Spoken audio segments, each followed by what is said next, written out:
नमस्कार, आप देख रहे हैं जेडीएन न्यूज इंडिया और इस वक्त आपको पता है कि चंदन क्यारी के बागुला में एक बड़ी रैली हुई है। जयराम महतो इस वक्त यहाँ पर खूब गरजे हैं, हर तरह की बातें की है, लेकिन जो मीडिया का स्पेकुलेशन है, अब उस सवाल की बारी है। जयराम, अब जिस ढंग से आप लोग बात कर रहे हैं अपने मंचों के माध्यम से, मीडिया अब ये मानने को तैयार नहीं है कि आप लोगों की राजनीतिक महत्वाकांक्षा नहीं है, आप लोग चुनाव में नहीं आएंगे।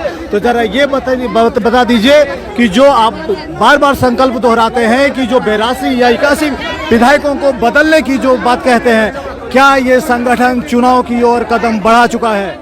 देखिए, फिलहाल तो इरादा नहीं है। हमने अभी भी लोगों से इतना ही कहा, यदि ये लोग हित में कानून नहीं बनाते हैं, ऐसी परिस्थिति नहीं बनती है झारखंड के हित में, तो हम जनता को सचेत कर देना चाहेंगे कि ये लोग अगर गूंगे हैं तो गूंगे लोगों का विधानसभा में जगह नहीं होना चाहिए, इन्हें बदलना चाहिए।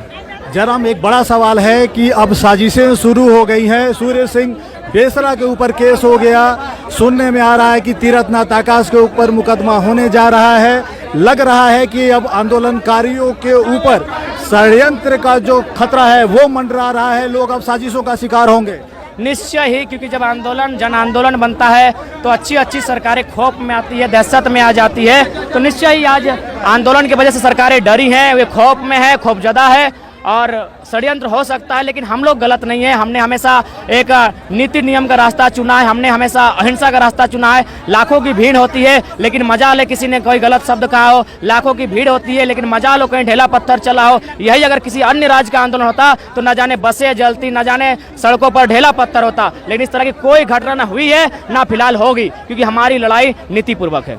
जयराम, एक और सवाल है कि जो नेता हैं झारखंड के, कुछ लोग आपका समर्थन कर रहे हैं, कुछ लोग आपका विरोध कर रहे हैं, तो क्या ये मानकर चल रहे हैं कि झारखंड की राजनीति में अभी आप एपी सेंटर हैं, आप केंद्र में हैं, आप एक धुरी हैं? देखिए, ये जनता तय करेगी। मेरा काम जनता की आवाज़ को प्रखरता के साथ रखना होता है, मीडिया बंधुओं के सामने रखना होता है, ताकि मेरी बात, जो जनता की बात मेरे माध्यम से होती है, वो लोगों तक जाए और लोग उसका सहमति दे सके, क्योंकि मेरी लड़ाई सत्य है। इसीलिए मेरा उद्देश्य है जनता की बातों को लोगों तक पहुंचाना। जयराम, आपकी जितनी रैलियां हो रही हैं वो रूरल एरिया में है, सेमी अर्बन एरिया में है, कोई भी रैली आपकी शहर में नहीं हो रही है। शहर में आपको लोग सुनने वाले कम हैं या समझने वाले कम हैं, या आप जो बात कर रहे हैं या उसका प्रभाव वहाँ नहीं है? देखिए, मुख्यतः शहर में जो होता है कि शहर के लोग अपने काम से काम मतलब रखते हैं, उन्हें अपने काम से छुटकारा नहीं मिल पाता है, और उसके बाद जो लोग शहर में रहते हैं निश्चय उन्हें समय नहीं मिल पाता है, लेकिन फिर भी उनका भी सपोर्ट है, समर्थन है। बैंक मोड़ में, सराय ढेला में, भेलाटांड में, जो धनबाद की सिटी में प्रॉपर गांव है, जो शहरों में है, आईसीएम के बीच में है, उनका भी अपार समर्थन है, और वे भी आते हैं, जब जब समय मिलता है आते हैं, सुनते हैं, और वहाँ भी जल्द प्रोग्राम होगी।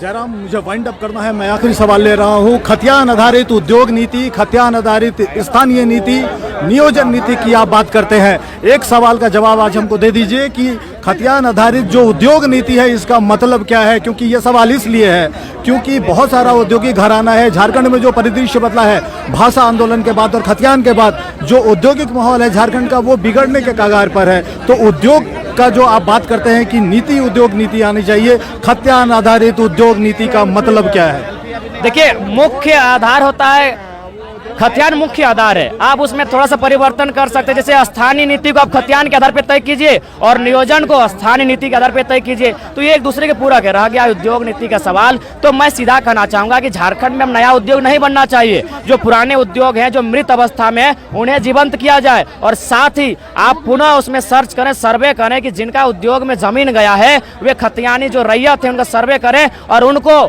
जब तक उनके जमीन पर कंपनी रहेगी तब तक किराया मिले और साथ ही नियोजन मिले। इसलिए खतियान का मांग जरूरी है। अगर खतियान को आधार नहीं बनाएंगे तो उद्योग में दावा कोई भी कर सकता है, कहीं से भी लोग कर सकता है, वो करे 25% कोई भी करे, आपत्ति नहीं है। 75% दावा जो राज्यपाल के मोहर में भी प्रशस्ति होके गया है, वो उद्योग में भी अगर दावा हो, निजी कंपनियों में अगर दावा हो, तो स्थानीय लोगों का होना चाहिए। जयराम, मंचों से हमेशा टारगेट बाहरियों को किया जाता है, लेकिन लूटने के मामले में जो जेल गए हैं वो सारे के सारे मंत्री झारखंडी हैं, क्या कहेंगे आप? देखिए, मैंने कभी बाहरियों को, मैंने हमेशा टारगेट जब भी किया है तो मैंने सब उन लोगों को कहा है जो माटी के साथ गद्दारी कर रहे हैं, चाहे वो अन्य राज्यों का चाहे मेरे राज्यों का। मैंने तो अपने भी विधायकों को स्पष्ट कह दिया, जिसमें 90% विधायक मेरे हैं, कि ये केजीएफ के गड़ूरा हैं, इन्हें जनता की सुख सुविधा से मतलब नहीं है। 70 लाख का क्रिकेट मैच खेले तो मैं कभी एक आंख में काजर एक आंख में खैरका नहीं। मेरी लड़ाई जनता की है, झारखंड की जनता की है। अगर लोकल भी है, अगर वो माटी का विधायक भी है, उसका भी विरोध होगा, चाहे वो कोई भी है। चलिए जयराम, अपने वक्त निकाला बात करने के लिए जेटीएन न्यूज इंडिया के साथ, आपका बहुत बहुत धन्यवाद सर, आपका भी। ये थे जयराम महतो। आपने साफ सुना कि हर सवाल का इन्होंने खुलकर जवाब दिया है। अगली बार दोबारा मुलाकात होगी और तब तक के लिए